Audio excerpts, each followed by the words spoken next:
Magandang umaga po sa ating lahat. Narito ang ating weather update para sa araw ng Lunes, March 16, 2026.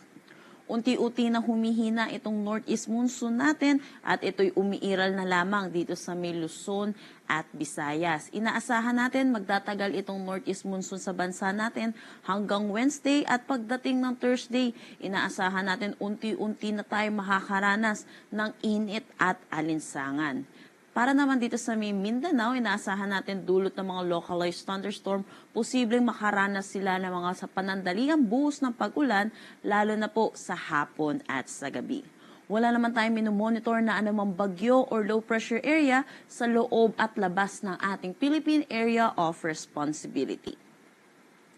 Para sa magiging panahon natin ngayong araw dito sa Luzon, inaasahan natin dulot ng northeast monsoon makakaranas ng maulap na papawirin na may mahihinang pag-ulan dito sa may Batanes, Cagayan, Isabela, pati na rin dito sa may Apayao, Kalinga, Mountain Province, Nueva Vizcaya at buong Bicol Region.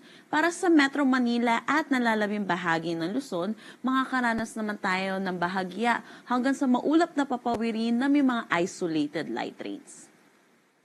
Agwat ng temperatura para sa Metro Manila, 22 to 29 degrees Celsius, Lawag, 18 to 30 degrees Celsius. For Tuguegarao, 18 to 29 degrees Celsius, Baguio, 9 to 22 degrees Celsius. For Tagaytay, 20 to 27 degrees Celsius, at Legazpi, 20 to 29 degrees Celsius.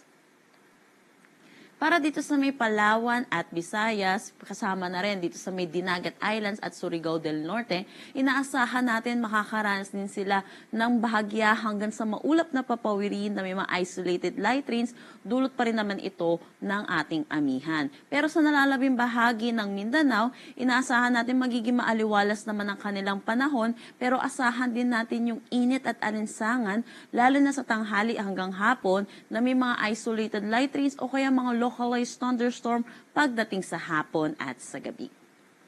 Agwat ng temperatura para sa Calayan Islands at Puerto Princesa, 25 to 31 degrees Celsius. Sa Iloilo at Cebu, 24 to 29 degrees Celsius. For Tacloban, 22 to 29 degrees Celsius. Cagayan de Oro, 23 to 30 degrees Celsius. Zamboanga, 24 to 33 degrees Celsius. At Davao, 24 to 32 degrees Celsius. Para naman sa ating heat index kahapon, nakapagtala tayo ng 29 to 30 degrees Celsius dito sa may Metro Manila. At dito naman sa may Cotabato City, Maguindanao, ang pinakamataas po nating naitala with 39 degrees Celsius. Para naman sa ating forecast ng heat index ngayong araw, dito sa Metro Manila, inaasahan natin ang 30 to 31 degrees Celsius at posible pa rin ang pinakamataas nating maitala ay 39 degrees Celsius dito sa may Cotabato City, Maguindanao. Kung mapapansin po natin, medyo mabababa po yung heat index na itatala po natin, dulot pa rin ito na pagbugso nitong northeast monsoon. Pero para po sa mga kababayan natin sa may Mindanao, dahil hindi po sila naapektuhan na sa ngayon ng northeast monsoon, inaasahan natin makakaranas po sila ng init at alinsangan. So, iba yung pag-iingat po para sa ating mga kababayan. Wala na tayong nakataas na anumang gale warning sa anumang seaboards ng ating bansa. Ang sunrise mamaya ay 6:03 a.m. at ang sunset mamaya ay 6:06 p.m. Para sa karagdagang impormasyon, bisitahin